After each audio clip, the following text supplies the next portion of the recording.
Hello, my name is Lucinda Amazon, and I'm going to be talking about post-secondary services for young adults with moderate to severe disabilities. These are essential to ensure that they have a successful transition into post-secondary environments.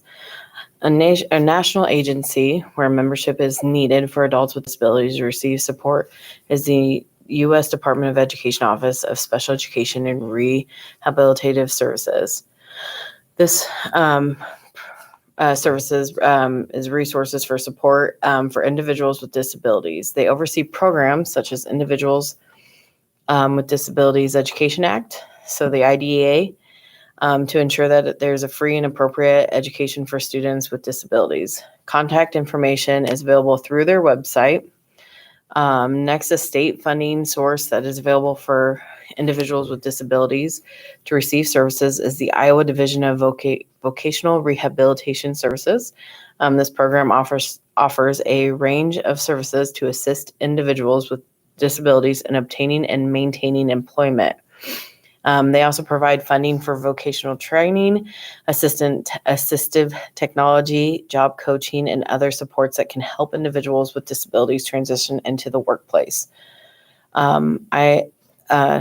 Voc Rehab works closely with individuals to develop the individualized plan for employment, which is necessary for services and supports that are needed for that individual.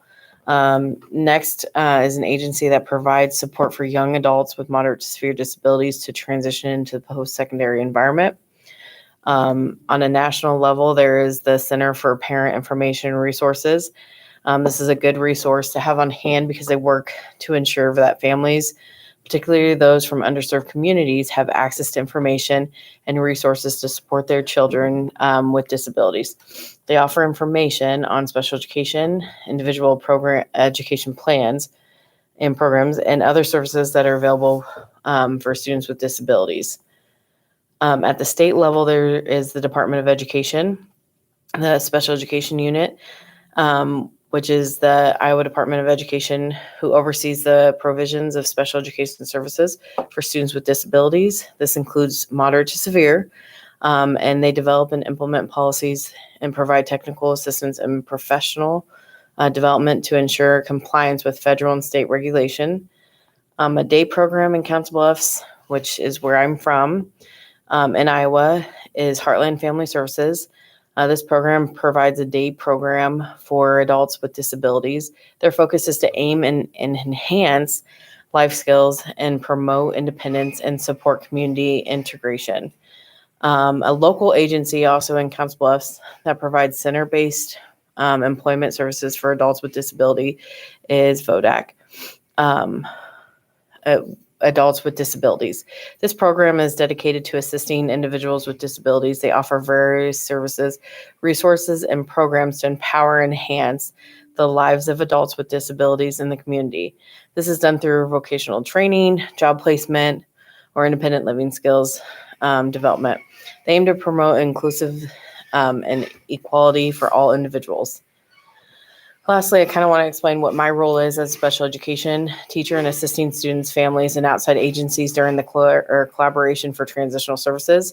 My responsibility for my students first are to advocate for their needs, rights, and goals during the transitional process. I have to ensure that their individual education plan includes appropriate transitional goals, that they have access to necessary supports and services. Then my role is also to act as the contact person between students, families, and outside agencies involved in the transitional process, and to be able to facilitate open and effective communication to ensure all parties are well informed and everyone's input is considered. My role is also to work closely with families to understand their concerns and goals and aspirations for their child's transition, as well as ensuring that they are involved in the decision-making process and providing them with information about available services, resources, and agencies that will support their child's transition. It's also my responsibility to collaborate with outside agencies such as vocal rehab services, community organizations, and post-secondary institutions to coordinate services and support for students. This may include arranging job shadowing opportunities, internships, vocational assessments, or connecting families with support networks. Another role that is my responsibility would be instruct and support my students in developing essential skills for post-secondary life. such as self-advocacy, independent living, community integration, and career exploration, such as helping students identify their interests, strengths, and areas of need as they transition from school to adulthood. And lastly, continuously progress monitor my students' progress they are making towards their transitional goals, providing them with feedback and making adjustments as needed. Transitional services for post-secondary life is not an easy thing to accomplish by yourself. That's why we as special education teachers are here to support you and your student during these transitions.